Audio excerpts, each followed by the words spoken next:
The eco-terrorists of Just Stop Oil and Extinction Rebellion march on, wreaking havoc on society by causing a third of Britain's southern petrol stations to run out of fuel, and the police and those in power seem to continue to shrug off this criminal activity by the delusional green extremists. Hey everyone, so we're just currently on top of Great Terminal Loading Bay. We have around 40 people that have climbed on board. The police have just turned up, but it looks like we're going to be here for a very long time. It's time to stop watching the news. It's time for us to be the news. I was arrested the other day and I was searched, and I told the officer searching me that I had an injured hand. I have a burn. And at the end they said, "We found no sign of a burn. Do you have anything to say to us?" I'm fighting for my life. It's all right, they're not going to run us over, they're just trying to scare us with their big noises. You are putting your lives I understand that. Yeah, unfortunately, the climate crisis is much more of a danger. Now, I am all for the right to protest. I've stood up for that for the past 2 years in the COVID era, where anti-lockdown and vaccine mandate groups were stamped out by the authorities faster than you could say, "Where's your vaccine passport?" But XR and Just Stop Oil are not peaceful protesters. And if their cause was more sinister, there is no way police would stand blindly by and allow this madness to continue. A reminder that the 2000 Terrorism Act states, terrorism means the use or threat of action where the use or threat is designed to influence the government and the use or threat is made for the purpose of advancing a political or ideological cause. Action falls within this subsection if it involves serious damage to property, endangers a person's life, creates a serious risk to the health or safety of the public or a section of the public, or is designed seriously to interfere with or seriously to disrupt an electronic system. Of course, that's exactly what these eco-zealots are doing.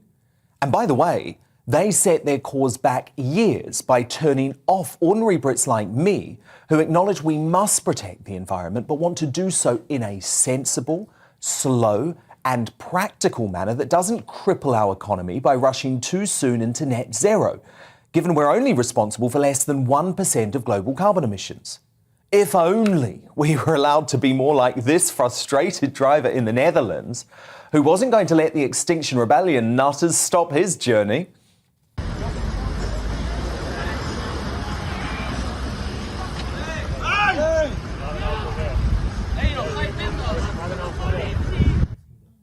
But in the UK, that driver would be arrested and end up being dragged through court, just like Sherilyn Spade, who did this. Push him! Push him! That's it! Push him up the road! He's gonna hit you. Push him up the road! I'm not joking, my son needs to get stored. Push him up the road! Move out the way now! She's gonna punch her up. Punch her up! My son is 11 and he needs to get to school! My son is 11, he needs to get to school and I need to get to work! So move out the way then! Move out of the way and let me get my son to school! Hey, look, that's it! That's it! Push him! Go on! Push him! Get out the road, you silly! Someone needs to move him out the way! Move out of the way now! The irony, of course, is that Sherilyn is the only one in that clip who was convicted of any crime. So over the weekend in Warwickshire, the eco-mob say they've dug a tunnel under a tanker route to block deliveries. And Essex Police Assistant Chief Constable Glenn Pavelin said, "We cannot stand by while criminal acts are being committed and lives are being put at risk in the name of protest." It's already cost £1 million in police action, money the country doesn't have. The Home Secretary, Priti Patel, is absolutely right to brand the idiots causing fuel shortages as fanatical and frankly dangerous. But what's she going to do about it? It's not as if these groups failed to warn her of their plans, and given their utter hysteria, the criminal activity is only going to get worse, especially if they feel they can get away with it. But to respond now, my superstar panel. The Daily Express columnist Carol Malone, senior reporter at the newspaper Benjamin Butterworth, and social commentator Esther Kraku. So we're actually going to have someone from Just Stop Oil with us in just a moment. But Carol Malone, your reaction first to what's been going on this weekend. You know, it is shocking, you know. I was looking at some of the people on that protest line. A lot of them are pensioners. A lot of them are students, people who don't work, don't have any responsibilities in life, and people who don't have the kind of money worries that the vast majority of the population have. They have to get to work. The rest of us live in the real world. We have to get to work and we have to earn money. You know, I think now anyone who sits in the middle of a road or glues themselves to something, let them stay there. Drive round them. Let's do what we have to do. If they want to sit there and stay glued to a pole or a banister for a day and a half, let them do it. We should just ignore them and get on. I mean, you know, I completely understand the frustration of that woman in the car there. You know, she had a kid, she was trying to get to school, other people are trying to get to work. It is shocking what is happening, and the cops aren't doing enough. Patel can say as much as she wants how dangerous and fanatical they are, but I'm afraid the laws aren't tough enough, and even when they get to court, they're not being given appropriate sentences. Benjamin, I'm right, aren't I, when I say these are eco-terrorists? You know, this is your hobby horses to call them terrorists. And well, I'm just quoting the Terrorism Act. Yeah, but I think it rather takes quite flexible words out of context. You know, a terrorist is the heinous individual that was convicted of killing Sir David Amos today. A terrorist isn't someone who very annoyingly glues themselves to the roads.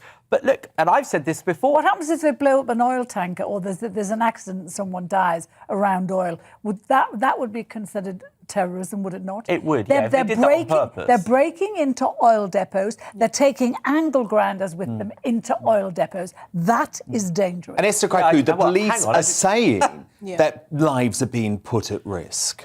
Exactly. And, you know, I'm often reminded how different things work in this country, because if this was in, I don't know, China or Indonesia or India or one of the major polluters, people that they should actually be countries they should actually be targeting, this would have ended very differently. I think the biggest issue, and you're right, this has been a massive fail for the Home Secretary, but the biggest issue with this is the contrast with how these protests are being treated to how the lockdown protesters were treated. Entirely. And it's vastly different. And the fact that they can disrupt public life in Britain with such impunity just shows how much, you know, our local laws have failed, because they don't actually care. They're not scared. The thing is, I agree with Carol and Esther that this level of disruption is actually completely inappropriate. But of course, you don't share that view, because you celebrated and applauded the Canadians who shut down the entire city of Ottawa. Absolutely. And they're two completely different situations. If you're trying to get your kid to school or you're an ambulance trying to get through the centre of that city, it doesn't matter whether you're sticking yourself to the road over oil or sticking yourself to the road over vaccine mandates. It was the same thing, and you're a hypocrite for defending the Canadian. It's completely different, which is the point that I made right at the top of the digest, where I said that peaceful protest and civil disobedience, absolutely within the law, that is fine. And I absolutely supported it when it came to the vaccine mandate. What's the difference between the two people? Do you not understand what the difference is? I've just pointed out to you why these folk are eco-terrorists. But look, I want to bring in Zach, who is our guest tonight. Now, Zach is 15 years old. He is a member of Just Stop Oil, and he was arrested, actually, last week after protesting at the Essex oil plant. Zach, do we have you with us? Yeah, hi, Dan. Thanks for having me on. Great to have you. Now, look, Zach, what I would say to you is at 15 years old, are you really prepared to put what could be a great life on the line for these people in Just Stop Oil who I believe are taking advantage of you? Yeah, well, I guess that's a really interesting question, Dan. And I think the most important thing to remember here is that the future which you're talking about here, which I think a lot of us, especially people my age, kind of look forward to, is really hanging in the balance. And that's not just some opinion that I've pulled out of the air. That's the science telling us that the future of the youngest people in our society is hanging in the balance as a result of climate change. Carol Malone. Zach, have you ever paid a household bill in your life? No, I haven't. Have you ever had a job? I think these questions are have you quite ever frankly had, no, irrelevant. questions I'm asking I think you know the answer to these questions. Have you ever had any real responsibility where the people that you are thwarting, you're stopping people getting to work in the midst of a cost of living crisis where they are having to make choices whether to heat their homes or feed their kids, or they're going to keep a roof over their head. And you are stopping that from happening, never having had any responsibility in your life. It's interesting that you mentioned the cost of living crisis. We know that the cost of living crisis is being quite literally fueled by the fossil fuel industries, while their CEOs are being let off scot-free. Bernard Looney, the CEO of BP, said he had made more money than he knew what to do with. He's reading off the script. Ordinary people are being absolutely trashed here. And you're not answering questions. This is what zealots like you do. Can I ask I'm not a zealot. I am a concerned person. I'm a very concerned person. Can I ask you a question? When I was 15, I certainly was preoccupied with other things. I just want to know, do you feel like you know enough of this? Just going back to Carol's point, never having had a job or any real responsibilities, do you feel like you know enough about what's actually going on to feel like you're justified to disrupt public life in the way that you're doing? I think all I need to know is the current science, which people from the IPCC, the International Energy Agency, are telling us. I think that's what I need to know here, and that's why I'm doing these things. That's why I'm... Having never had a job or children or responsibilities? I don't need to have had a job to know that the science is incredibly concerning here. So David King, last year, he was the former chief scientific advisor to the UK government. So we have 3 to 4 years to determine the future of humanity. He's the former chief scientific advisor to the UK government. Okay, Benjamin, the IPCC's latest report. It is absolutely... I've heard a lot about IPCC, absolutely. Benjamin, do you want to come in? I presume you support what Zach's doing. Well, Zach, I think it's an inspiration that you're so engaged at 15. The first political activism I ever did was to oppose a power plant when I was 10 years old. Good Lord. So what I was wondering is, to people at school, the people of your age that you know, how do they feel about this? Are they worried? Are quite a few young people worried about this issue and thinking about it? Yeah, 100%. Lots of young people like myself are gravely concerned with the climate crisis. And it's not just some loopy lefty idea that's been plucked out of the air. It's a genuinely serious situation that we're currently in. And Zach, it's interesting. It's interesting, Zach, because when I was your age, I actually felt the same as you. I was in New Zealand and I had been told for years and years that the near destruction of New Zealand and Australia was imminent because of the hole in the ozone hole. And like you, I was terrified about it. And I soon realized that I had been unnecessarily terrified and that science was actually going to answer lots of the questions. I'm sure you know, Zach, given you're engaged in this topic, what's happened to the hole in the ozone, right? Yeah, well, countries came together and they resolved lots of issues with the ozone layer. Just like we're doing now. That's what Just Stop Oil is saying here. We're demanding that the UK government start to take action on a very serious issue by starting at the first step of no new oil and gas extraction in the North Sea. If we come together and we start working on these solutions, Zach, the problem is people would be less shivering in their homes based on Zach, what Just Stop do you know how Britain? Do you know what percentage of global emissions Britain is responsible for? I know this whole thing that the media like to peddle about Britain being... Zach? Yes, I do. And it's completely... I really don't think that we're in a place here. Hold on. What we is have the answer? 42 projects in the pipeline. What is the answer to that we have question? 42 projects. That's hardly progress. Hold on. We can't brag about our own things in the UK. No, I asked you what percentage of global emissions this country is responsible for. Yes, we all know the answer. It's a very what is it? I don't know it.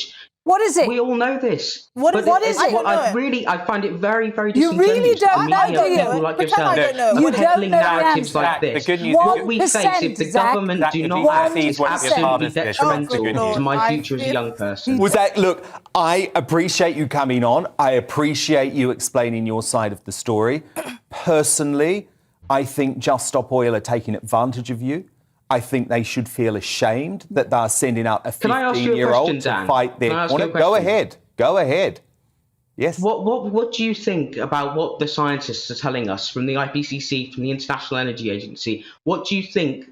What can you read between the lines and see what the International Energy Agency said in 2021 when they said if we're serious about tackling the climate crisis, we can have no new. I know all the lines. What do you think about that, Dan? What I think about it is that they're unnecessarily scaremongering. The UK is leading the world in the push to net zero. I actually think we're doing too much too soon. Your focus and Just Stop Oil's focus should be on China. It should be on India. It should be on the US. It should be on Australia. It should be on Thailand. You should be proud of what the UK is doing to decarbonise. But Zach, what I want to make sure is that your family members are not left shivering in their homes next winter when they're unable to afford their electricity bills. But Zach, as I say, I believe that you have the right intentions. I feel that you've been badly misled. And as I say, I was just like you as a teenager. I think what you're going to find, I'm just following the science, Dan, and I'm you're going to get to my age. We're all going to be here, and you're going to realise that you've been terribly misled. That you're putting your career before the future of humanity. I find that very, very upsetting. What do you mean? That you're here on national TV. You're here on national TV saying we don't need to be concerned that the scientists are lying. Why would they lie? It's absolutely ludicrous, Dan. No, I didn't say that. No. Zach, I don't think you listened to what I said. I said that the UK should be proud of how we are leading the charge in the Western world to decarbonise. I actually personally believe we're doing it too fast, We've got 42 but we're doing projects great. in the pipeline for North Sea, Dan. 42 yes, projects and Zach, you don't want to hear it, but I think we need to get fracking as well, because we've got to do things temporarily in order to get ready. But Zach, do come back. You've got a big career ahead of you. Please don't. Put it this way, I think in a couple of decades' time, you're going to realise you were terribly misled. But thank you so much for the conversation, Zach, from Just Stop Oil. My superstar panel, thank you too. Carol Malone, Benjamin Butterworth and Esther Kraku. They are here all night.